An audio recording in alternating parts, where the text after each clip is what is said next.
udah. Nah, itu udah muncul. Itu udah tadi, udah bagus.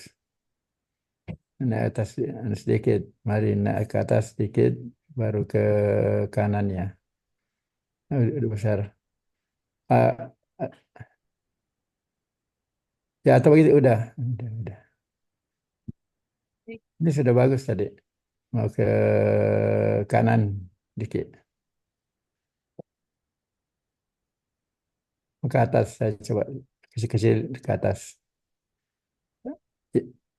Atau begitu saja di saya scroll saja ya, geser kanan sedikit udah. Ya lanjut saja. Ini udah bagus nih tadi.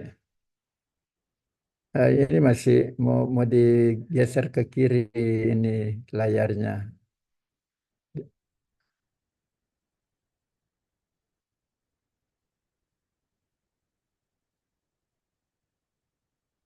Hmm.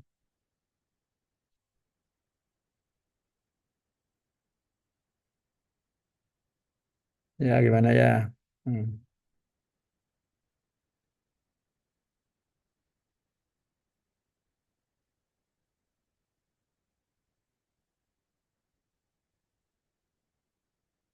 Atau biar biar kecil, yang penting udah tampil bisa terbaca semua ya.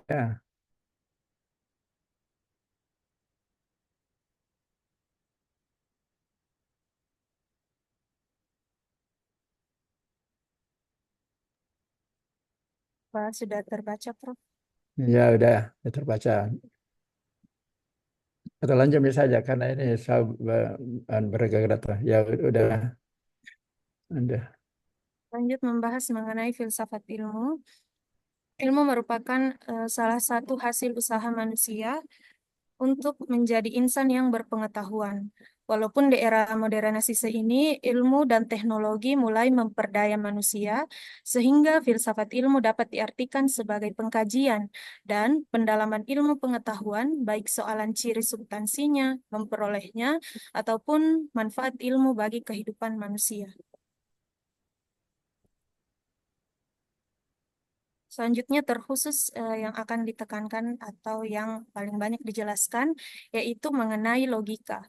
Yang Hmm. pertama, logika berasal dari bahasa Yunani logos atau logika yang berarti hasil pertimbangan akal yang dinyatakan dengan kata. Karenanya, sebagai ilmu, logika disebut dengan logika episteme atau logika saintik atau ilmu logika, ilmu pengetahuan yang mempelajari kecakapan untuk berpikir secara lurus, tepat, dan teratur.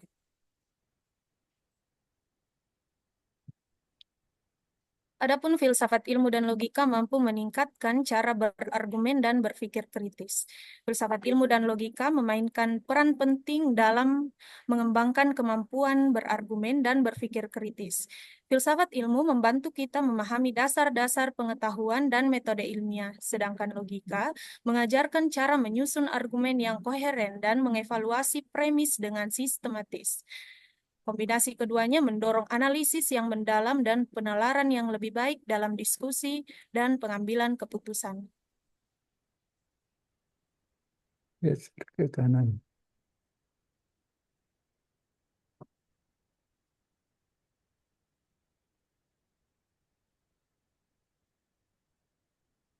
Adapun yang terjadi ketika kita tidak dapat memahami cara berlogika dengan baik, yaitu terjadinya logical fallacy. Nah, logical fallacy merupakan kesalahan dalam berpikir yang membuat argumen menjadi tidak valid atau tidak kuat. Ini terjadi ketika seseorang menggunakan alasan yang tidak logis atau menyesatkan untuk mendukung pandangannya. Selanjutnya, adapun contoh logical fallacy dalam kehidupan sehari-hari yang paling sering terjadi dan bahkan secara tidak sadar biasa kita lakukan yaitu yang pertama anekdotal. Adapun anekdotal ini merupakan suatu bentuk cacat logika yang dimana seseorang menggunakan pengalaman pribadinya atau kesaksian orang daripada data-data yang dapat diuji kebenarannya. Adapun maaf belum masih halaman selanjutnya. Adapun contoh percakapannya yang pertama yaitu orang pertama mengatakan bahwa rokok itu berbahaya. Nah, tetapi orang kedua berargumen dengan kalimat kakek saya merokok tapi masih sehat-sehat saja. Ini merupakan salah satu contoh percakapan anekdotal yang merupakan salah satu jenis dari logical fallacy yang paling sering terjadi di kehidupan sehari-hari, di mana ia lebih mementingkan atau menggunakan pengalaman pribadi dibandingkan data-data yang sebenarnya telah diuji kebenarannya. Selanjutnya, Selanjutnya, logical fallacy ada yang dimaksud ad hominem, yang merupakan suatu bentuk cacat logika. Misalnya pada saat dua pihak sedang melontarkan argumen, satu pihak akan membahas kepribadian orang lain atau menyerang secara personal. Nah, di samping ini merupakan gambar contoh percakapan logical fallacy ad hominem. Yang pertama, orang pertama mengatakan alur filmnya terlalu monoton. Namun, lawan bicaranya malah mengatakan tidak usah dikritik.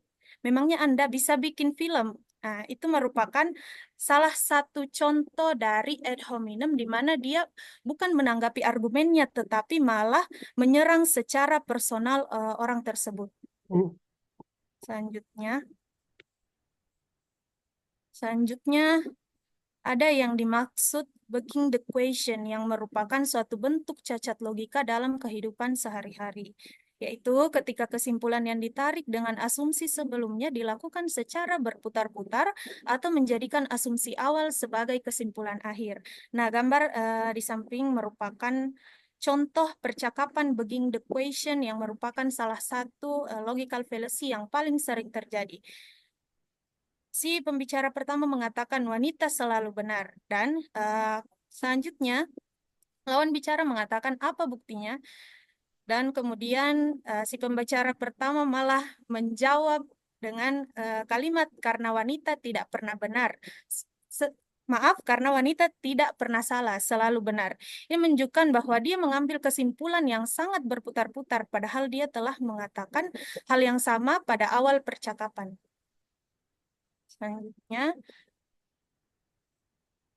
Selanjutnya, argumentum ad populum yang merupakan suatu bentuk cacat logika dalam kehidupan sehari-hari, yaitu kesalahan dalam mengambil kesimpulan bahwa suatu hal itu dapat dianggap benar jika dipercayai oleh banyak orang.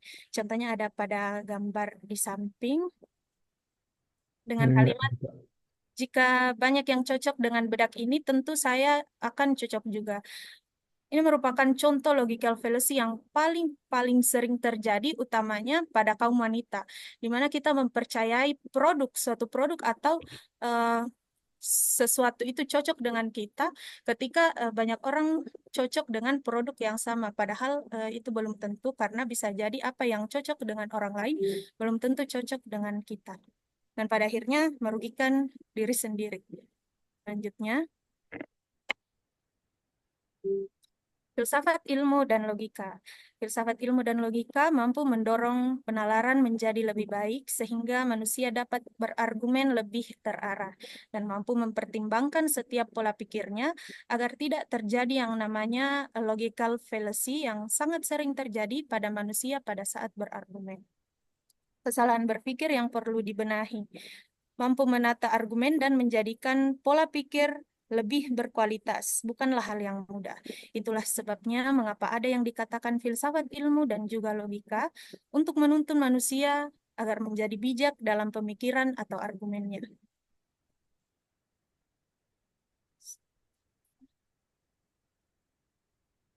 Itulah tadi penjelasan saya mengenai filsafat ilmu dan logika yang seringkali tidak diperhatikan sehingga menjadikan kita berargumen yang termasuk dalam logical fallacy yang tanpa kita sadari dapat merugikan kita maupun orang lain.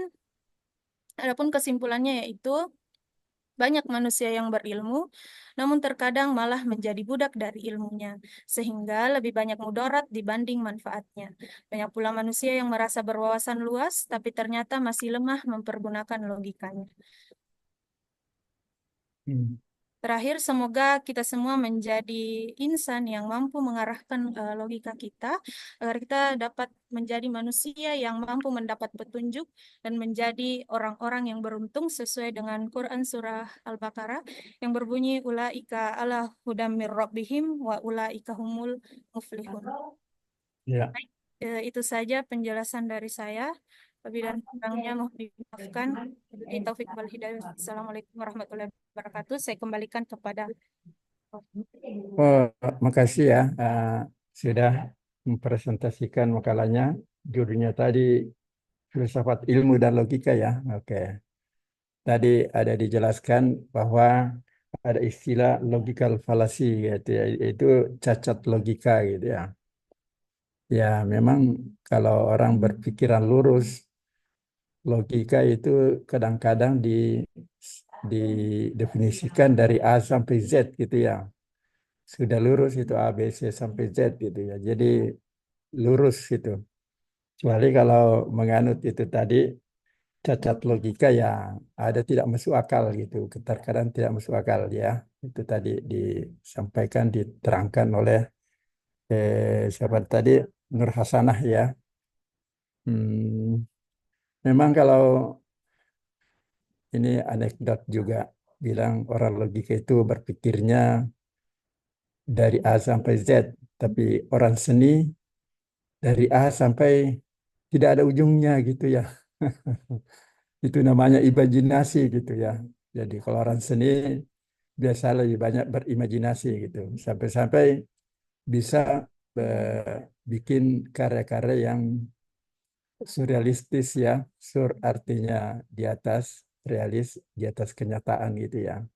Tapi sebenarnya yang dimaksud surrealistis itu tidak hanya berlaku pada eh, pendidikan seni rupa gitu atau pendidikan seni gitu.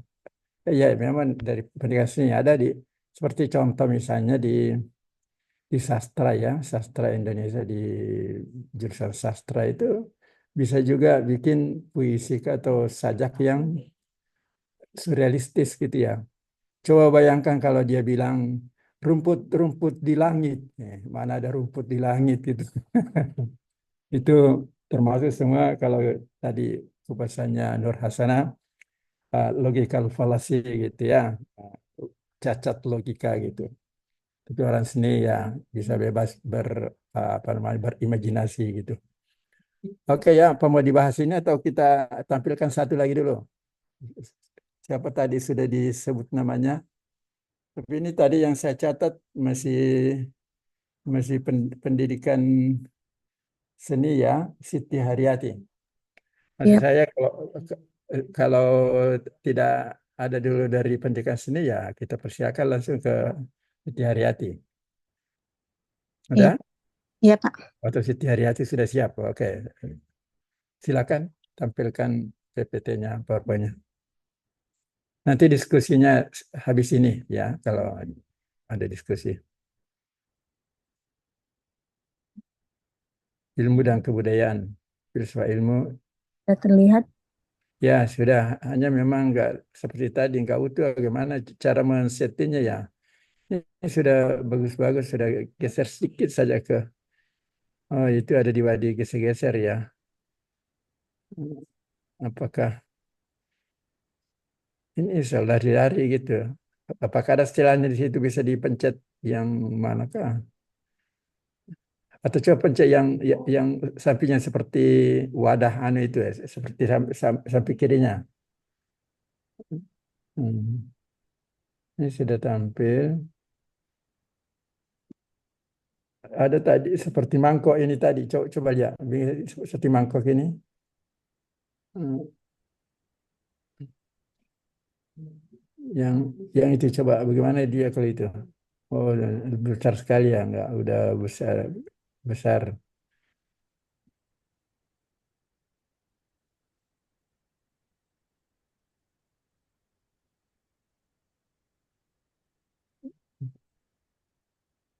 Ya, Seperti ini. itu masih kebesaran. Mau lebih kecil dari itu gimana? Hmm. Edit slide print. Hmm, mau dikecilin biar biar tampil semua teksnya gitu ya. Ini separuh juga. Maunya ya begini saja. Mau digeser ke kanan coba. Bisa ke kanan sedikit. Hmm. Ayo, lari sedikit lagi.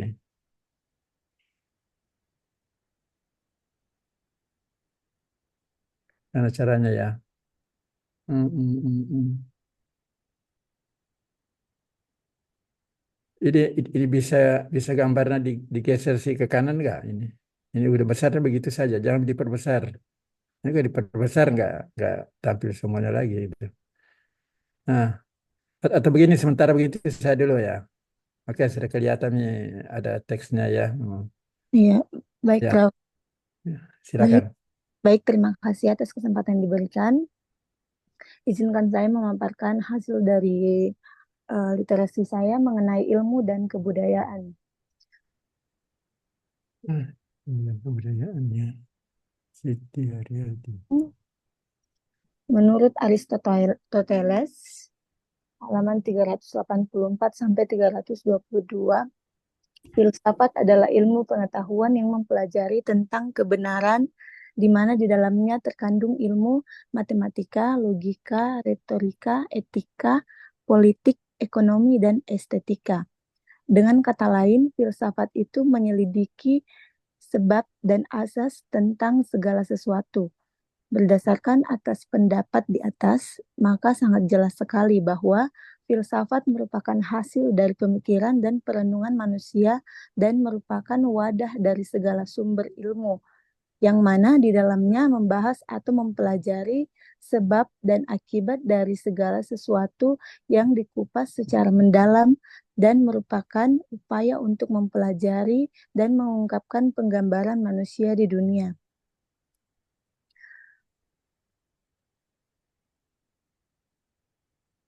Kemudian, manusia merupakan objek dari filsafat.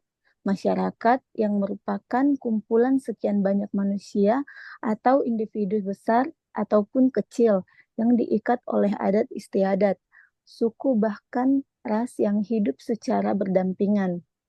Sudah menjadi hal yang tak bisa disangkal lagi bahwa manusia adalah makhluk sosial yang tidak bisa hidup. Mereka selalu membutuhkan bantuan dari orang lain, baik itu berupa bantuan materi maupun bantuan berupa jasa. Manusia berkelompok, mulai dari yang terkecil sampai ke yang terbesar, mulai dari satu kelompok, suku, pulau, negara, bahkan mendunia. Sebenarnya dalam satu kelompok, masyarakat itu memiliki banyak kesamaan dan perbedaan, baik itu dalam hal kebiasaan, adat, budaya, dan sebagainya. Apalagi negara Indonesia yang kaya, yang terdiri dari beribu-ribu pulau, yang mempunyai keanekaragaman budaya yang berkembang dan sangat dominan, di mana kebudayaan-kebudayaan itu menjadikan negara Indonesia negara yang sangat kaya. Kemudian, rumusan masalah yang terdapat dalam materi ini, yang pertama, jelaskan pengertian ilmu dan kebudayaan. Kemudian yang kedua, apakah hubungan antara ilmu dan kebudayaan? Kemudian yang ketiga, bagaimana peran ilmu terhadap pengembangan kebudayaan? Selanjutnya, masuk pada pengertian ilmu dan kebudayaan. Menurut Kamus Besar Bahasa Indonesia, ilmu itu memiliki arti pengetahuan tentang suatu bidang yang disusun secara sistematis berdasarkan metode atau aturan tertentu yang dapat digunakan untuk menjelaskan tentang gejala tertentu dalam bidang ilmu pengetahuan. Sedangkan menurut Surya Sumantri, tahun 2001 halaman 3, ilmu itu merupakan salah satu hasil pemikiran manusia dalam menjawab sebuah pertanyaan.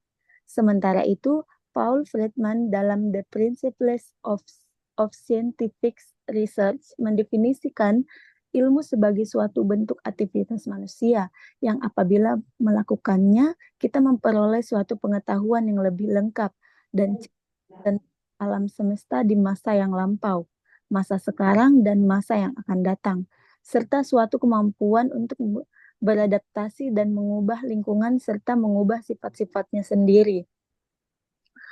Kemudian, Kebudayaan. Kebudayaan adalah sesuatu yang terbentuk oleh pengembangan dan transmisi dari kepercayaan manusia melalui simbol-simbol tertentu. Misalnya, simbol bahasa sebagai rangkaian simbol yang digunakan untuk mengalihkan keyakinan budaya di antara para anggota suatu masyarakat. Budaya atau kebudayaan berasal dari bahasa Sanskerta, yaitu budaya, yang merupakan bentuk jamak dari budi atau akal, yang dapat diartikan sebagai hal-hal yang berkaitan dengan budi dan akal manusia. Di dalam bahasa Inggris, kebudayaan disebut culture, yang berasal dari kata lain coller, yang memiliki arti mengolah atau mengerjakan. Bisa juga diartikan sebagai usaha mengolah tanah atau bertani. Kata culture juga kadang diterjemahkan sebagai kultur dalam bahasa Indonesia. Dari berbagai definisi di atas, maka dapat kita tarik kesimpulan bahwa kebudayaan yaitu sistem pengetahuan yang meliputi sistem ide atau gagasan yang terdapat di dalam pikiran manusia, terdapat dalam kehidupan sehari-hari yang bersifat abstrak atau nyata. Kemudian, hubungan ilmu dengan kebudayaan. Ilmu merupakan alat bagi manusia untuk dapat menyesuaikan diri dan merubah lingkungan, memiliki hubungan yang sangat erat dengan kebudayaan. Ilmu dan kebudayaan adalah satu kesatuan yang tidak bisa dipisahkan. Menurut Talcott Parsons atau dalam Surya Sumantri tahun 1990 halaman 272. Dia menyatakan bahwa ilmu dan kebudayaan itu saling mendukung satu sama lain. Dalam beberapa tipe masyarakat, ilmu dan kebudayaannya dapat berkembang dengan pesat. Tidak dapat berfungsi dengan wajar tanpa didukung perkembangan yang sehat dari ilmu dan penerapan. Ilmu dan kebudayaan berada dalam posisi yang saling tergantung dan saling mempengaruhi antara satu dengan yang lainnya. Pada satu pihak, perkembangan ilmu dalam suatu masyarakat tergantung dari kondisi kebudayaan. Sedangkan di pihak lain, pengembangan ilmu akan mempengaruhi jalannya kebudayaan. Kemudian, keterkaitan atau ketergantungan ilmu dan kebudayaan dapat dilihat dari berbagai sisi, yaitu diantaranya yang pertama perubahan sosial. Perubahan sosial budaya dalam satu lingkungan masyarakat dapat terjadi bila sebuah kebudayaan itu melakukan kontak dengan kebudayaan yang asing atau kebudayaan lainnya, di mana perubahan sosial budaya merupakan sebuah gejala berubahnya struktur sosial pola budaya dalam suatu masyarakat yang terjadi sepanjang masa. Nah, perubahan yang terjadi itu sesuai dengan hakikat dan sifat dasar yang ada pada diri manusia yang selalu ingin mengadakan perubahan dalam kehidupannya. Dan pemahaman tentang kebudayaan itu akan mengalami perubahan berdasarkan ilmu yang diperoleh atau ilmu yang mereka pahami. Kemudian yang kedua, perubahan lingkungan masyarakat. Perubahan kebudayaan juga dapat dipengaruhi oleh timbulnya perubahan lingkungan yang ada dalam masyarakat, adanya penemuan-penemuan baru, dan adanya kontak dengan kebudayaan baru yang ada di sekitarnya. Sebagai contoh, berakhirnya kehidupan pada zaman es berujung pada ditemukannya sistem pertanian, sehingga memancing orang-orang yang ahli untuk berinovasi dalam bidang kebudayaan. Kemudian yang ketiga, penetrasi kebudayaan. Penetrasi kebudayaan adalah masuknya pengaruh suatu kebudayaan ke dalam kebudayaan yang lainnya, atau bercampurnya dua buah kebudayaan atau lebih. Nah, penetrasi kebudayaan dapat terjadi dengan dua cara, yaitu yang pertama penetrasi damai. Penetrasi kebudayaan dengan jalan damai, misalnya masuknya pengaruh kebudayaan Hindu dan Islam ke Indonesia. Penerimaan masyarakat pada zaman itu terhadap dua kebudayaan tersebut tidak mengakibatkan konflik, tetapi dua kebudayaan yang berbeda itu memperkaya khasanah kebudayaan masyarakat pada masanya. Pengaruh kebudayaan Hindu dan Islam pada masa itu tidak menghilangkan unsur-unsur asli kebudayaan yang sudah ada dalam masyarakat. Kemudian penetrasi penetrasi kekerasan. Masuknya sebuah kebudayaan dengan cara memaksa dan merusak dapat kita contohkan masuknya kebudayaan asing ke Indonesia pada zaman penjajahan yang disertai dengan kekerasan, sehingga menimbulkan goncangan-goncangan yang merusak keseimbangan dalam masyarakat yang hidup pada masa itu. Kemudian, peranan ilmu terhadap pengembangan kebudayaan. Ilmu merupakan bagian dari pengetahuan, dan pengetahuan merupakan unsur dari sebuah kebudayaan. Nah, kebudayaan di sini merupakan satu sistem nilai, tata hidup, dan sarana yang ada dalam kehidupan manusia. Ilmu dan kebudayaan merupakan dua hal yang menempati posisi yang sangat penting, di mana satu sama lainnya saling tergantung dan saling mempengaruhi. Pada satu sisi perkembangan, ilmu dan suatu lingkungan masyarakat itu sangat tergantung pada kondisi kebudayaan yang ada di lingkungan masyarakat tersebut. Sedangkan di sisi lain, perkembangan ilmu itu juga akan berpengaruh jalan menurut Parsons dan kebudayaan saling mendukung sama lain dalam beberapa tipe dapat berkembang dan pula tidak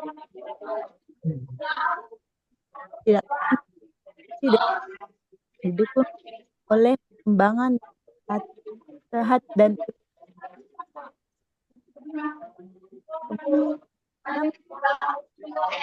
nasional.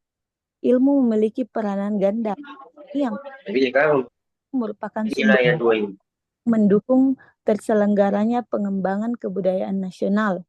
Kemudian peranan kedua, ilmu merupakan sumber nilai yang mengisi pembentukan watak suatu bangsa. Baik, kesimpulan dari penjelasan di atas, maka dapat kita tarik kesimpulan ilmu adalah bagian terpenting dalam membangun dan mengembangkan kebudayaan nasional di suatu negara. Ilmu dan kebudayaan memiliki hubungan ketergantungan yang tidak dapat dipisah-pisahkan, bagaikan mata koin yang terdiri dari dua sisi yang saling melengkapi. Kebudayaan yang ada dan berlaku di masyarakat harus dilandasi oleh ilmu, agar kebudayaan yang ada tersebut dapat berkembang seperti yang seharusnya. Nah, sebaliknya, ilmu itu tidak akan dapat berkembang tanpa diiringi oleh kebudayaan. Di negara Indonesia ada beberapa kalangan tertentu yang memisahkan ilmu menjadi dua bagian, yakni ilmu alam dan ilmu sosial. Tapi dalam kenyataannya ilmu itu tidak boleh dipisahkan, karena itu bisa menjadi hambatan psikologi dan intelektual demi perkembangan keilmuan di negara Indonesia. Perbedaan paham ini tidak boleh kita biarkan dan harus dihindari. Kita harus segera mencari solusi yang terbaik agar perbedaan itu tidak menjadi penghambat perkembangan budaya nasional negara kita. Cukup sekian apa yang saya paparkan, saya kembalikan kepada Prof. Terima kasih. Ya, Siti Haryati membahas tadi tentang ilmu dan kebudayaan. Dan sebelumnya tadi Nurhasana filsafat ilmu dan logika itu ya. Oke ya, walaupun tidak utuh kita lihat presentasinya teksnya ya, tapi cukup didengar saja. Gimana? Mau didiskusikan ini dulu atau ada lagi mau presentasi khususnya dari pendidikan seni rupa? Ini dua-duanya dari pendidikan seni, Nur Hasanah dan Siti Haryati tadi. Atau dua saja dulu ini. Mungkin ada mau bertanya ke presentersnya. Silakan. Tapi Prof, saya dari Di, pendidikan seni rupa mau presentasikan Prof. oh, presentasi Andi Sultan. Ini ketua tingkat. Oke, silakan Andi Sultan Alauddin. Saya siapkan dulu Ya, ya. Prof. Ya lebih bagus kalau bisa disuruh ada satu lagi dari pendidikan seni rupa. Biar ada perimbangan. Dua-dua gitu. Oke, silakan diatur.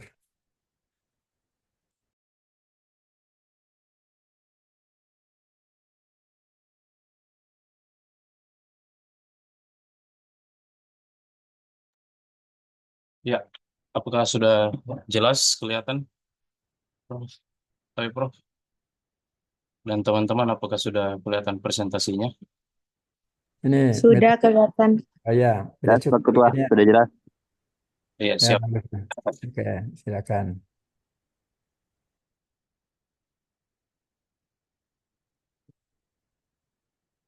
Ya, Bismillahirrahmanirrahim. Assalamualaikum warahmatullahi wabarakatuh. Selamat pagi semua. Terima kasih atas kesempatan yang diberikan, terutama dari Prof. Profesor Dr. Abdul Aziz Ahmad MPD. Ya, perkenalkan nama saya Andi Sultan Alauddin dari Prodi Pendidikan Seni Rupa. Yang ingin saya presentasikan hari ini ialah metafisika dalam filsafat ilmu, yaitu kajian prinsip-prinsip dasar pengetahuan ilmiah. Ya, oke. Metafisika dan filsafat ilmu, peran metafisika dalam filsafat ilmu menjelaskan kerangka teori dan asumsi fundamental serta menggali yang tidak diungkap dalam praktik ilmiah.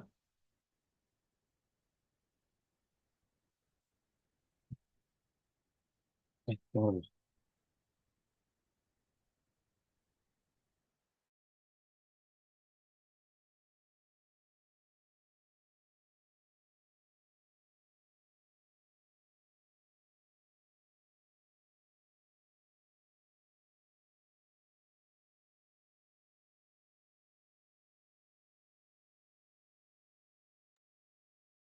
Ya, oke. Kita lanjut. Metafisika dan filsafat ilmu. Kata metafisika berasal dari bahasa Yunani kuno, yaitu meta yang berarti di luar atau setelah, dan fisika yang berarti fisika atau alam. Istilah ini pertama kali digunakan oleh Aristoteles untuk merujuk kepada karya-karyanya yang membahas tentang prinsip-prinsip dasar realitas yang ada di luar fisika atau studi tentang dunia material. Ya, itu. Tapi kalau secara harfiah, metafisika itu dapat diartikan sebagai yang berada di luar fisika, mencakup kajian tentang keberadaan atau eksistensi, realitas, dan sifat dasar segala sesuatu yang tidak bisa dijelaskan hanya dengan pendekatan ilmiah atau fisik. Gitu. Dalam konteks ini, metafisika menjadi disiplin yang mencoba memahami pertanyaan-pertanyaan mendasar tentang eksistensi, identitas, waktu, ruang, dan hubungan sebab akibat. Ya, metafisika dan filsafat ilmu memiliki hubungan yang erat, di mana metafisika berfungsi sebagai fondasi bagi pemikiran ilmiah. Berikut adalah beberapa peran penting metafisika dalam filsafat ilmu, kerangka teori dan asumsi fundamental. Metafisika membantu membangun kerangka teori dalam ilmu pengetahuan dengan mengidentifikasi asumsi dasar yang mendasari berbagai disiplin ilmu. Yang kedua itu menggali yang tidak diungkap dalam praktik ilmiah gitu. Ya, metafisika juga berfungsi untuk menyoroti aspek-aspek yang seringkali diabaikan atau tidak diungkap dalam praktik ilmiah seperti nilai-nilai dan etika, mengapa dan bagaimana nilai-nilai moral mempengaruhi penelitian ilmiah dan penerapan teknologi itu sendiri. Terus pertanyaan eksistensial, mengapa kita mencari pengetahuan dan apa makna dan dari penemuan ilmiah bagi umat manusia. Terus asumsi dasar metodologis mempertanyakan asumsi yang diambil oleh ilmuwan dalam penelitian mereka seperti determinisme atau kausalitas.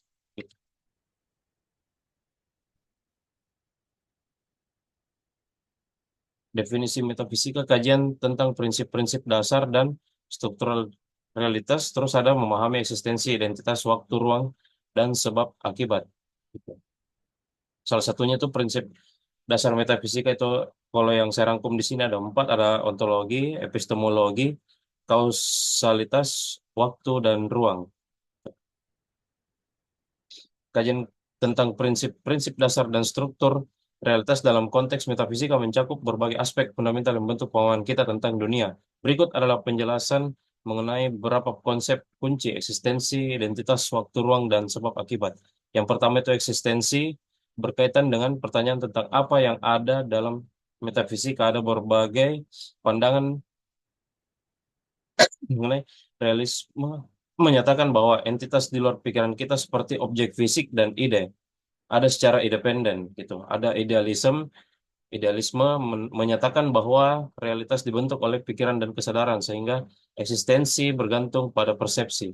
Yang kedua itu ada identitas, membahas tentang sifat karakteristik entitas. Beberapa prinsip yang penting di sini termasuk prinsip identitas seperti entitas adalah identik dengan dirinya sendiri. Yang kedua, kritik terhadap identitas pemikiran pasca modern mempertanyakan stabilitas identitas, menyarankan bahwa identitas dapat bersifat sementara atau kontekstual. Terus ada waktu adalah dimensi di mana peristiwa terjadi, yaitu pertanyaan kunci meliputi apakah waktu itu linear atau siklik. Dalam beberapa tradisi, waktu dianggap berulang, sementara dalam banyak pemikiran ilmiah, waktu dianggap linear. Realitas waktu, apakah waktu ada secara independen sebagai entitas atau hanya merupakan alat untuk mengukur perubahan. Itu. Terus nomor 4 ada ruang. Ruang berkaitan dengan hubungan antara objek dan peristiwa. Pertanyaan mendasar termasuk apakah ruang itu absolut atau relatif?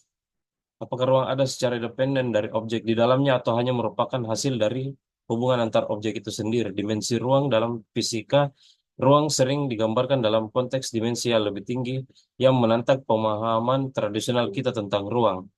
Terus ada sebab akibat. Konsep sebab akibat merupakan dasar dari bagaimana kita memahami interaksi dalam dunia. Beberapa pertanyaan relevan adalah determinisme versus kebebasan. Apakah semua peristiwa ditentukan oleh sebab-sebab sebelumnya, ataukah ada ruang untuk kebebasan atau pilihan? Kausalitas, bagaimana kita memahami hubungan antara penyebab dan akibat? Terus, apakah hubungan ini bersifat linear atau kompleks? Ya, ini daftar pustaka yang saya rangkum. Mungkin itu saja. Terima kasih. Assalamualaikum warahmatullahi wabarakatuh. Waalaikumsalam warahmatullahi wabarakatuh. Ya, tadi Andi Sultan Alauddin telah mempresentasi tentang metafisika dalam filsafat ilmu ya. Ya, itu juga menarik karena sama-sama ya agak abstrak juga itu tadi ya, kalau metafisika ya karena biasa membahas tentang psikologi, bahas tentang teologi ilmu ketuhanan dan juga kosmologi dan sebagainya gitu ya. Itu metafisik di luar apa namanya di luar yang fisik alam ini. Nah, ini menarik semua ini. Em, ada tadi dibahas tentang waktu dan ruang ya. Memang waktu itu terkadang bisa jadi perdebatan itu. Waktu ini katanya apakah linear atau siklus gitu. Ada juga pembahasan begitu. Kalau linear artinya hari ini hari Kamis, besok Jumat satu linear terus gitu. Ada yang memahami waktu itu hanya sebagai siklus. Jadi berputar saja gitu. Sama saja jam sekian hari ini katakanlah pukul 9.57 atau hampir jam 10, besok berulang lagi itu lagi ya. Ini filsafat semuanya ini. Oke ya, tapi walaupun demikian saya beri kesempatan satu lagi kalau ada dari pendidikan seni rupa. Biar ada perimbangan tadi dari pendidikan seni 2 tampil. Semuanya perempuan ya. Ini kalau ada satu lagi dari pendidikan seni rupa. Sudah cukup. Nggak salah kemarin ada di ada siapkah di Nul kemarin? Siapakah kemarin mau datang? Saya juga siap. Siapa dari pendidikan seni rupa? Ada satu lagi kita minta kalau ada. Kalau tidak ya ada kita diskusi lagi, diskusi saja. Masih apa? Masih ada dari pendidikan seni rupa? Ini juga saya perlu kasih beritahukan bahwa insya Allah ya ketua tingkat tolong juga dikasih tahu Pak Dian Cahyadi bahwa insya Allah untuk minggu depan dia lagi yang mengampu artinya memandu atau gantian ya untuk melanjutkan mata kuliah kita ini untuk pendidikan apa namanya filsafat ilmu ya. Ya begitu, kami biasa berbagi satu sesi, saya umumnya sesi awal, kemudian Pak Dian sesi berikut, sesi kedua. Biasa setelah mid semester gitu, kalau ada mid semester. Tapi ini saya berharap yang kita jadikan tugas ini, atau nanti mungkin tidak ada lagi UASnya, tapi yang kami akan nilai adalah tugas-tugas Anda, tugas-tugas individualnya itu. Tentu tugas individual itu berisi dua hal ya, menyangkut ada makalahnya, yang kedua PowerPoint-nya yang ditampilkan seperti tadi. Hanya saya sedikit memberi masukan ya untuk PowerPoint-nya ya, untuk ini berlaku untuk semua. Itu PowerPoint-nya hendaknya di, diperbaiki ya, artinya mungkin harus disingkatkan dari peringkas itu ya, apalagi tampilnya banyak sekali barisnya itu. Padahal kalau biasanya yang ideal itu kalau bikin PowerPoint itu paling tidak 8 baris itu udah cukup ya, dan hurufnya juga besar-besar itu. Jadi mungkin nanti diringkaskan kalau yang bisa terlalu banyak muat teksnya dalam satu slide itu. Itu ya. Oke, ada yang tampil tidak? Kalau tidak, kita mulai diskusi. Kalau ada yang mau bertanya, ini ada 3 presenter tadi. Kita mulai tadi dari Nur Hasanah, Filsafat Ilmu dan Logika. Di kedua Siti Haryati, Ilmu dan Kebudayaan. Ini juga menarik juga, ilmu dan kebudayaan. Apalagi kita tahu sekarang itu eh, kabinetnya Presiden yang baru ini, Prabowo Subianto, eh, memisahkan lagi dulu pendidikan dan kebudayaan. Sekarang sudah ada khusus lagi Kementerian Pendidikan gitu. Bukan pendidikan kebudayaan, apa namanya, Kementerian Kebudayaan itu ya. Nah, jadi ada kementerian khusus ini kebudayaan dipisah dari pendidikan. Yang mana sekarang dijabat oleh nggak salah Fadlizon ya. Ini Fadlizon ini saya pernah ikuti dulu, ada penataran tentang waktu itu penulisan apa namanya artikel atau jurnalistik ya. Nah, dia tanda tangani sertifikat pesawat itu. Udah lama sekali belum jadi anggota DPR. Sekarang diangkat sebagai Menteri Kebudayaan ya. Itu juga menarik. Tadi dijelaskan oleh Siti Haryati ya. Budi itu adalah budi, yaitu ada kata-kata budidaya gitu, akal manusia gitu. Mina termasuk di situ seni ya, nah, itu masuk kebudayaan. Hanya memang bisa dibahas tentang bagaimana kebudayaan asing yang masuk, bagaimana uh, akulturasi ya, penyesuaian budaya Barat masuk ke tanah air kita gitu. Itu perlukan diskusi ya. Tentu yang terakhir tadi Andi Sultaudin menarik juga, dia ini bahas tentang metafisika gitu. Ini ada kaitannya yang suka melukis um, karya-karya yang surrealistis ya. Oke, saya kembali ke forum. Siapa yang mau bertanya kepada siapa gitu, silakan. Ini ada tiga. Saya Ini Fahri Ramadan mau bertanya atau mau presentasi?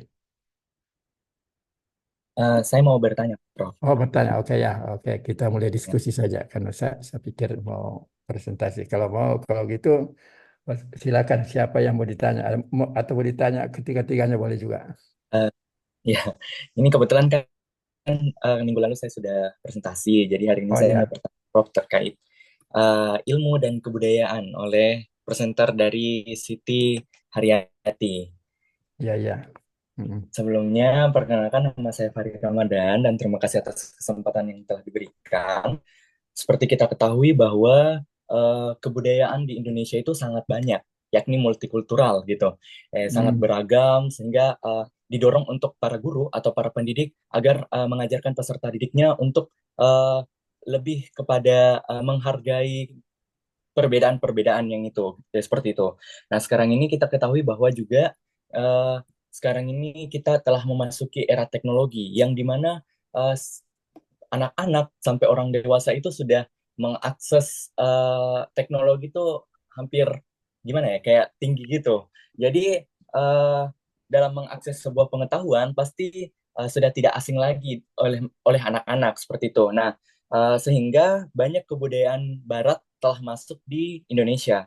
Jadi pertanyaan saya, eh, apa-apa saja peran pengetahuan dalam membentuk serta mengubah budaya, baik itu budaya di Indonesia maupun eh, budaya asing seperti itu. Maksudnya kayak bagaimana sih perannya ilmu terhadap perubahan budaya sekarang ini gitu. Karena seperti kita ketahui, setiap tahunnya atau setiap hari pasti ada pergeseran budaya ataupun perubahan budaya, baik itu dalam kesehariannya maupun budaya ataupun tradisi yang telah dilaksanakan dari dulu-dulu seperti itu. Jadi pada intinya pertanyaan saya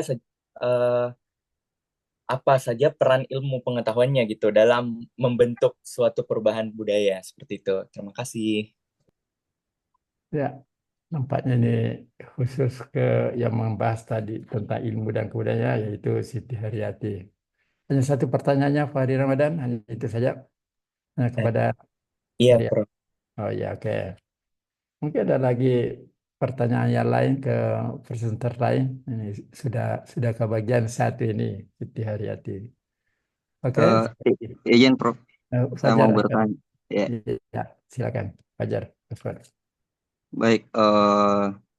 Terima kasih atas kesempatannya, Prof. Saya kira hari ini hari yang sangat baik karena presentasi mulai dari materi pertama dan ketiga merupakan materi yang sangat sinkron karena ketiganya membahas tentang filsafat ilmu dan hubungannya dari berbagai cabang ilmu lainnya. Nah, Ya. saya ingin bertanya secara khusus kepada eh, Kak Nur Hasanah dalam hal ini yang mempresentasikan mengenai filsafat ilmu dan logika.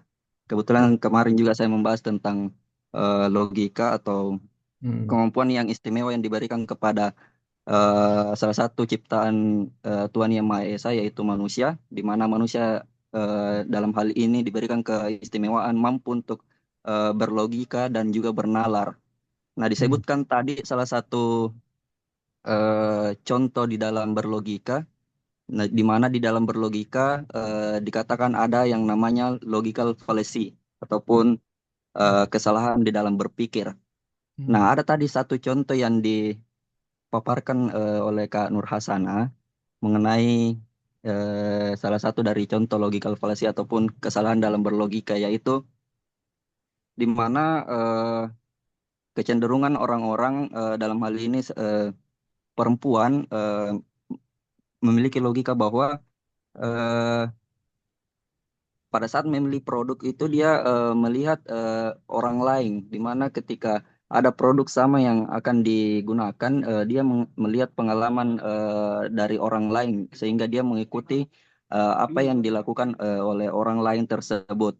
Nah, yang ingin saya tanyakan berdasarkan dari pemikiran Kak Nur Hasanah, kira-kira ketika logika itu kita jadikan sebagai logika yang benar, eh, kira-kira bagaimana bunyi daripada logika tersebut? Kemudian tolong dijelaskan di mana letak peran daripada filsafat ilmu terhadap pembenaran daripada logika falasi tersebut.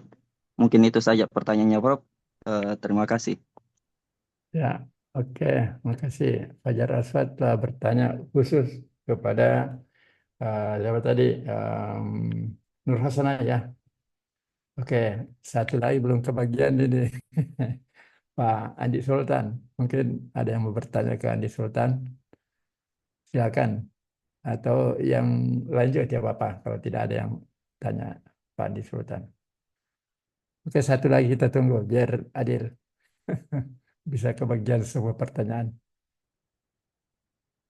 Ada tentang tadi metafisika ya. Ada fisika, ada metafisika gitu ya. Orang fisika ini yang secara fisik gitu ya, termasuk ilmu alam sendiri itu ya. Ada? atau cukup ini dulu ya untuk menanti sambil dijawab dulu kedua presenter sini mungkin nanti akan menyusul ada pertanyaan untuk Pak Andi Sultan Alaudin ya. Oke ya, siapa yang menjawab dulu antara Nur Hasanah dengan Haryati ya, Siti Haryati tadi. Siapa mau jawab dulu? Izin Prof, saya mau Ya, jawab. ini Siti Haryati silakan. Tadi pertanyaannya bagaimana peran ilmu terhadap perubahan kebudayaan. Hmm. Ada beberapa peran ilmu dalam perubahan kebudayaan. Nah, yang pertama itu masuk pada pengembangan teknologi. Ilmu pengetahuan memungkinkan terciptanya teknologi baru yang mengubah cara manusia berinteraksi, bekerja, dan hidup. Nah, contohnya internet dan perangkat komunikasi modern mengubah cara kita berkomunikasi dan bertukar informasi yang berdampak pada kebiasaan, nilai, dan norma dalam budaya. Kemudian ada pun pembaruan sistem sosial dan ekonomi. Nah, melalui perbaruan sistem sosial dan ekonomi, ilmu sosial memberikan wawasan yang mendalam tentang bagaimana masyarakat bekerja dan bagaimana sistem ekonomi dapat dioptimalkan. Contohnya, ilmu ekonomi dan manajemen telah mendorong munculnya budaya, perusahaan, dan industri yang lebih efisien dan produktif, sekaligus mengubah pola kerja dan gaya hidup masyarakat. Kemudian, dalam pengaruh pada nilai dan norma. Nah, ilmu membantu manusia memahami aspek-aspek baru dari kehidupan dan alam semesta yang seringkali mengubah cara pandang dan nilai-nilai dianut masyarakat. Contohnya pengetahuan tentang hak asasi manusia telah mempengaruhi norma tentang kesetaraan gender dan hak individu dalam berbagai budaya. Kemudian ada pun dalam perubahan pikir dan bertindak. Nah, ilmu mengubah cara manusia berpikir secara rasional dan objektif. Ini bisa terlihat dalam pengambilan keputusan yang lebih berbasis data dan penelitian, sehingga budaya masyarakat menjadi lebih terbuka terhadap hal-hal yang baru dan inovasi yang baru, serta lebih kritis terhadap tradisi lama yang mungkin sudah tidak relevan. Kemudian, adapun dalam globalisasi budaya, kemajuan ilmu dan teknologi juga berperan dalam globalisasi yang memungkinkan pertukaran budaya antar negara dengan cepat. Hal ini menyebabkan adanya budaya campuran di mana budaya lokal dan global saling mempengaruhi dan menciptakan dinamika budaya baru.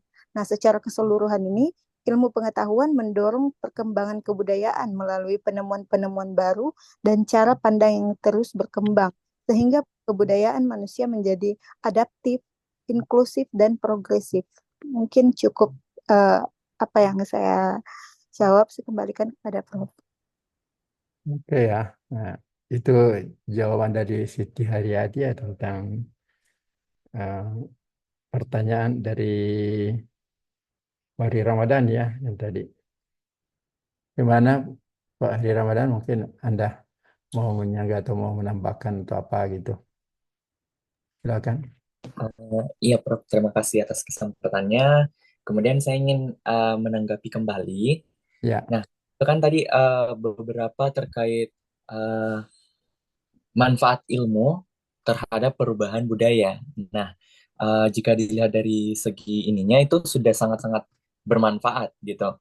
Tapi saya ingin bertanya bahwa apakah ada solusi dari perkembangan ilmu terhadap apakah ada solusi bagaimana guru memanfaatkan ilmu itu agar para peserta didiknya tidak terbawa arus terhadap kebudayaan asing. Karena seperti kita ketahui bahwa uh, di Indonesia itu sudah banyak kebudayaan dari bangsa kita sendiri. Namun seperti dilihat dari beberapa kejadian bahwa sekarang ini para anak muda itu lebih cenderung kepada kebudayaan asing karena dia sudah uh, terpapar oleh beberapa video, baik itu ke dalam video, dalam bentuk keseharian yang telah dilihat dan lain-lainnya seperti itu. Jadi apa sih solusi yang guru harus berikan gitu, atau apa sih solusi yang pendidik harus berikan kepada peserta didik terhadap pemanfaatan ilmu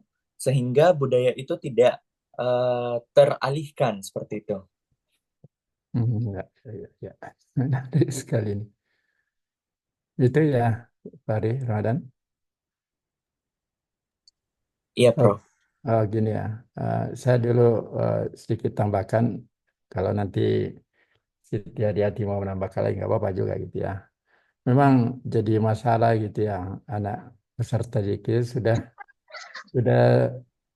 hanya mungkin tanda petik sudah tercemar ya budaya-budaya dari luar, lagi film-film Korea, film-film dari Barat. Kalau dulu zaman saya banyak terpengaruh film-film silat ya dari Cina gitu, tapi sekarang anak muda itu cenderung ke Korea gitu kiblatnya. Tapi apapun ya Mas itu tidak bisa dicegah ya, susah dicegah karena dunia ini seolah-olah yang global ini sudah bisa.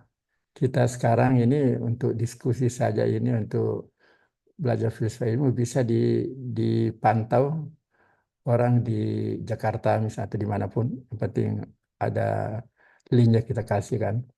Jadi artinya sebagai seorang guru itu juga harus super hati-hati untuk melihat perkembangan tersebut itu. Tapi begini, saya kembali ke ini, ke kaitannya seni ya, guru seni. Ini sebetulnya kalau kita mengikuti apa yang terjadi di katakanlah di Barat atau baik di Amerika, di Eropa dan sebagainya, kita sebetulnya hanya menjadi follower. Follower itu artinya kita sebagai pengikut. Ya, kalau kita meniru atau di belakangnya ya tentu menjadi follower mengikut, bukan sebagai pioner, bukan penggembara gitu ya. Maka dari itu, kalau kita seorang pelukis misalnya, melukis gaya-gaya seperti apa postmodern atau abstrak atau apapun namanya, yang meniru dari yang masuk, yang kita lihat berasal dari luar ya, kita tidak berarti apa-apa gitu, karena orang sudah tahu seperti itu gitu. Orang mengatakan ini hanya meniru ini gitu. Jadi apa namanya mutu atau kualitas seni yang kita bikin walaupun setengah berdarah-darah atau sekuat tenaga tetap kita dianggap follower gitu. Nah, makanya kalau mau jadi bukan jadi follower, dia menjadi pioner lah yang di depan, budaya kita bisa angkat di situ, di sini budaya daerah lokal gitu ya. Nah, makanya ada istilah mengatakan think globally, act locally. Ya, memang pikiran kita sudah mengglobal, tapi action locally. Kita actionnya adalah lokal gitu. Katakanlah yang ada teman saya dulu, Anda juga kenal, Pak Heri Dono. Saya seangkatan dulu waktu di ISI Jogja. Nah, dia banyak diundang ke luar negeri gitu. Kenapa? Nah, dia ada bikin kreativitas sendiri gitu, diangkat wayang gitu ya. Wayang yang diperdalam, ada wayang orang, wayang macam-macam wayang sehingga dia bikin karya-karya seperti itu. Nah, ya kan orang barat kan mau tahu bagaimana wayang gitu ya dan sebagainya itu. Banyak juga budaya kita dari Sulawesi Selatan ini yang sebetulnya bisa diangkat itu ya seperti, tapi saya lihat sudah mulai ada yang angkat aksara lontra itu sudah bikin batik dan sebagainya ya, itu peralatan lain, itu budaya lokal semuanya. Jadi seorang guru harus memang, utamanya guru seni ya tentunya, harus bagaimana menanamkan ke peserta didik kita budaya lokal yang tumbuh memang di sini gitu, yang tidak dimiliki oleh orang luar gitu ya.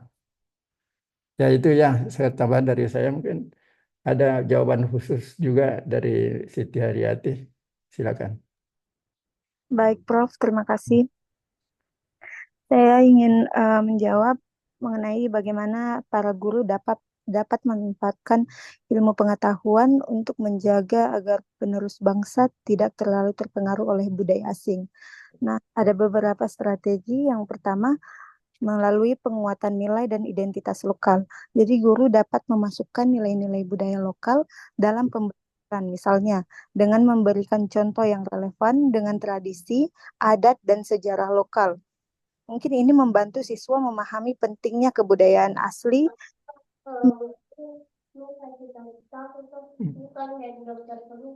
Ya, nak. berbasis budaya. Jadi Ya, guru mengintegrasi yang menekankan nilai-nilai luhur budaya bangsa seperti gotong royong, kesopanan, dan tenggang rasa. Dengan begitu, siswa belajar menghargai dan mempraktikkan nilai-nilai yang menjadi bagian dari warisan budaya. Kemudian, melalui pemanfaatan teknologi untuk promosi budaya lokal. Dengan kemajuan ilmu dan teknologi, guru dapat mengajak siswa membuat konten kreatif yang mempromosikan budaya lokal seperti membuat video tradisi, tarian daerah, atau musik lokal untuk diunggah ke platform digital. Ini membuat budaya lokal lebih menarik dan mudah diakses oleh generasi muda. Kemudian bisa juga melalui kegiatan ekstrakurikuler berbasis budaya, kemudian kurikulum yang mencakup pembelajaran budaya lokal.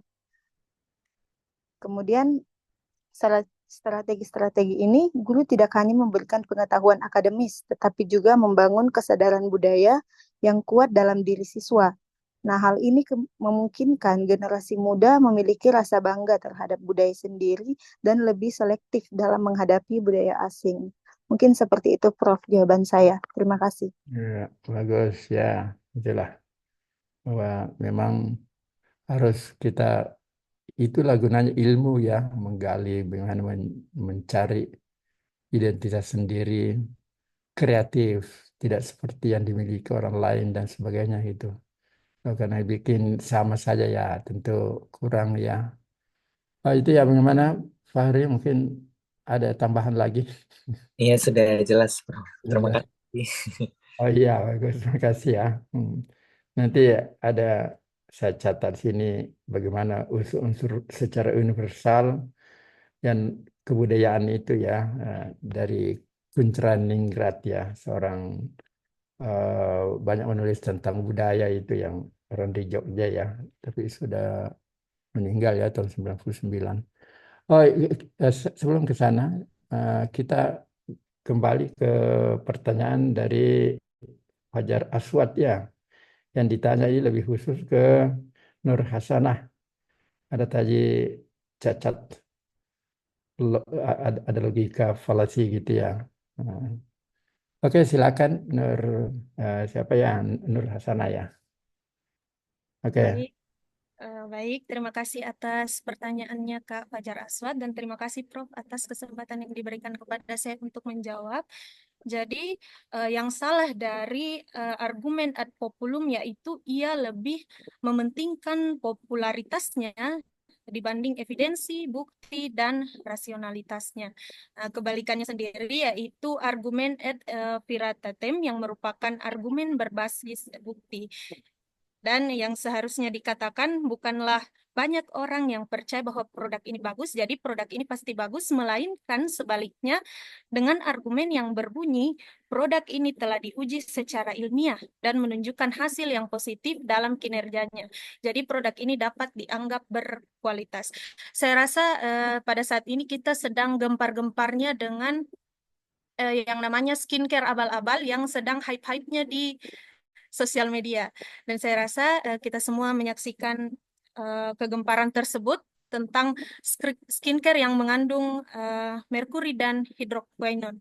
Saya rasa kita mengambil produk tersebut, kita membeli dan memakai produk tersebut berdasarkan dari argumen banyak orang yang mengatakan bahwa produk tersebut bagus tanpa kita membuktikan sendiri, mencari kandungannya, mencari bukti-bukti yang benar-benar valid bahwa produk tersebut memang benar-benar sudah teruji dan benar-benar aman. Oleh karena itu saya rasa peran dari filsafat ilmu ini sangat penting untuk menunjukkan kita bagaimana cara berlogika yang lebih rasional sehingga kita dapat memahami bahwa suatu produk itu harus memiliki konsistensi, bukan hanya baik di awal, namun juga dapat aman dan baik digunakan dalam jangka waktu yang panjang. Oleh karena itu saya rasa filsafat ilmu ini berperan untuk menjadi pembuktian terhadap logika atau argumen tersebut dengan bukti-bukti yang lebih empiris, bukan hanya sekedar dari argumen-argumen orang-orang yang belum terbukti kebenarannya dan belum teruji secara valid. Mungkin itu saja, kembalikan kepada Prof. dan Kak Fajar Aswa untuk ditanggapi.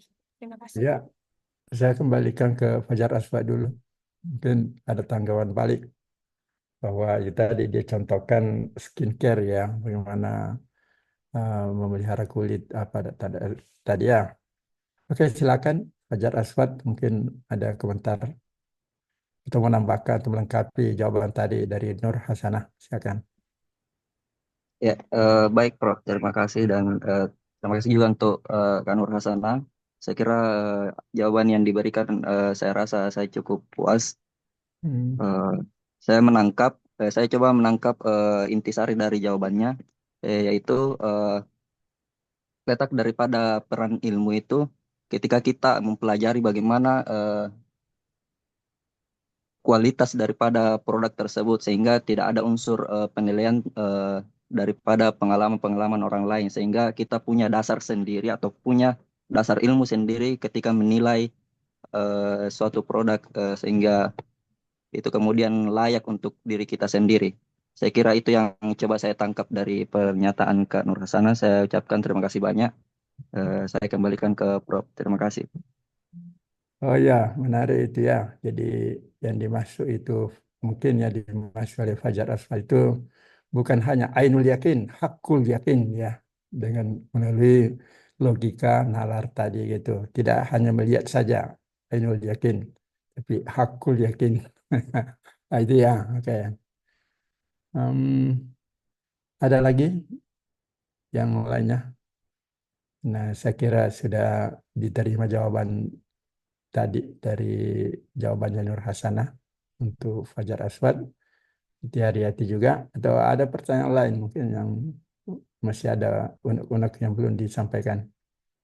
Tapi ini sebelum ke sana, karena ini lebih menarik, saya lihat berbicara tentang budaya ya. Kita ini orang seni tentu sepertinya sudah harus termotivasi kembali karena sudah ada departemen baru, kementerian baru, yaitu Kementerian Kebudayaan ya, yang saya sebutkan tadi. Ini saya catat tadi menurut sistem apa namanya menurut Kuncraningrat ya, bisa nanti baca sendiri. Dia katakan unsur-unsur secara universal dari kebudayaan itu ada 7 dia unsurnya. Nah, karena kebudayaan itu adalah budidaya manusia, ada akal pikiran manusia gitu. Yang pertama dituliskan ada sistem sistem religi ya, atau agama gitu ya. Tentu itu ada budaya tersendiri, ada eh, apa namanya em, cara upacara sendiri sistem agama gitu ya. Nah, terus yang kedua sistem organisasi kemasyarakatan ya, itu tentu juga masuk. Yang ketiga sistem pengetahuan, itu tadi sudah dibahas ya, bagaimana pengetahuan, ilmu pengetahuan itu mencari kebenaran apakah lewat panca indera atau lewat logika dan sebagainya gitu. Yang ketiga unsur bahasa gitu. Itu juga budaya masing-masing, setiap daerah itu punya bahasa, ratusan bahasa di Indonesia. Tapi kita bersyukur di khususnya di Sulawesi Selatan ini punya bahasa daerah, bahasa Bugis Makassar lah gitu. Yang menguntungkan adalah karena kita punya tulisan aksara lontara gitu. Orang lain mungkin ada bahasanya, tapi tidak mempunyai tulisan khusus gitu. Karena nggak terlalu banyak yang punya bahasa, plus ada juga aksaranya gitu. Aksara Jawa kan ada, aksara Batak ada gitu. Kita termasuk beruntung karena ada bahasanya dan ada tulisannya gitu ya, aksara lontara itu. Terus yang kelima tentu masuk kesenian. Ya, keseniannya tadi sudah ada yang bahas, di mana kita mencoba mengembangkan kesenian lokal ya yang berasal dari sini. Dan sampai orang Barat bisa mengembangkan ini, satu menurut saya itu sangat ironis sekali ya, di benteng Rotterdam beberapa tahun lalu ada dari orang Barat mementaskan Isaweri Lagaligo gitu ya. Masa orang Sulawesi Selatan bukan dia gitu, orang Barat mementaskan secara secara apa namanya kolosal itu, secara uh, apa namanya besar-besaran gitu ya. Kita tidak. Itu dia mengkaji budaya dari sini gitu. Itu yang keenam ada sistem mata pencarian hidup. Artinya ini tentu masuk ekonomi gitu. Yang ketujuh yang terakhir ada sistem teknologi dan peralatan itu. Yang mungkin sekarang kita katakan IPTEK ya, ilmu pengetahuan dan teknologi gitu.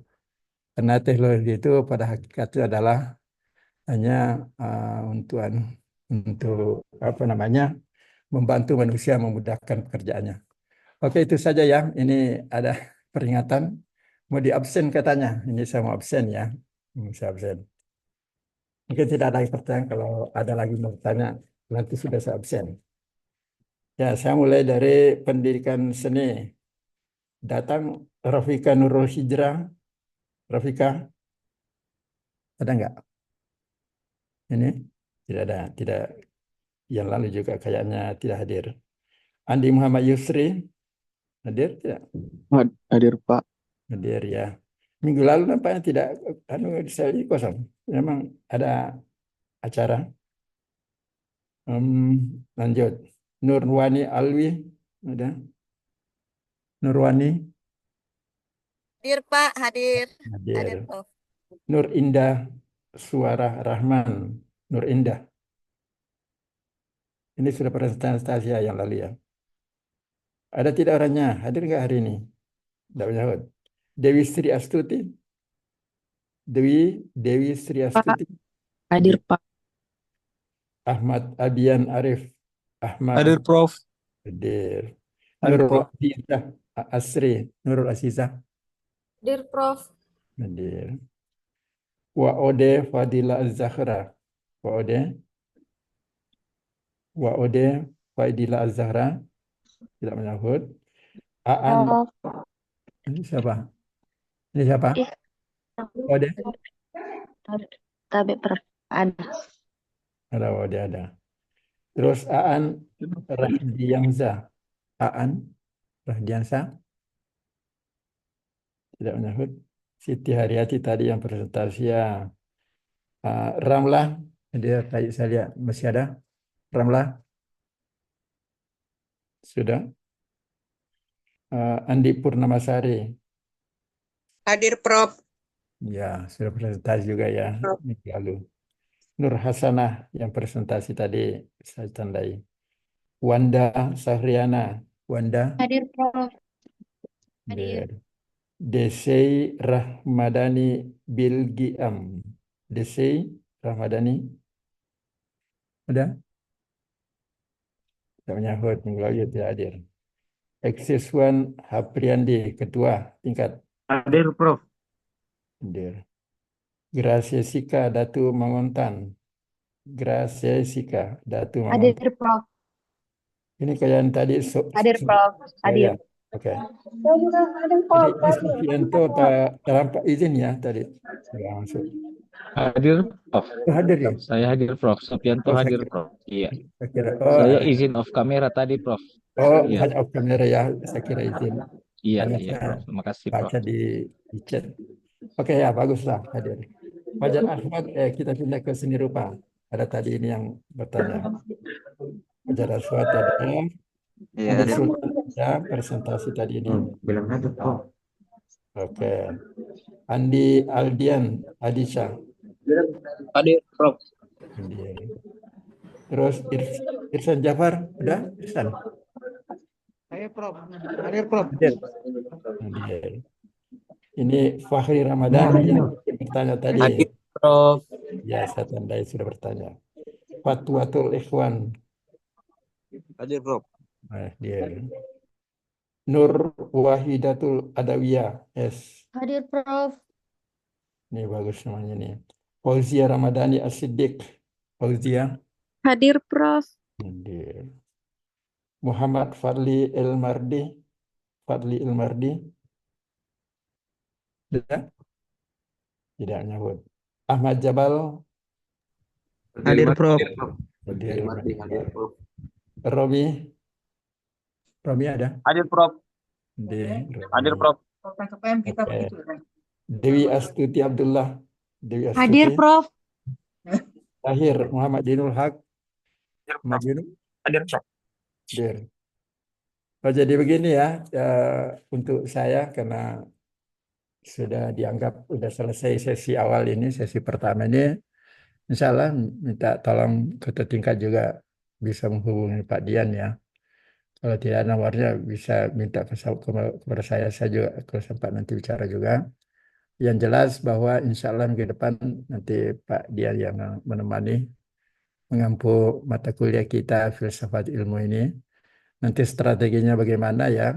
Mungkin kalau memang ada beberapa yang belum presentasi, Pak Dian mengatakan lanjutkan itu, boleh, atau Pak Dian ada memberi materi dulu, boleh juga gitu ya. Kita serahkan ke beliau itu ya, gimana strategi mengajar untuk melanjutkan mata kuliah kita.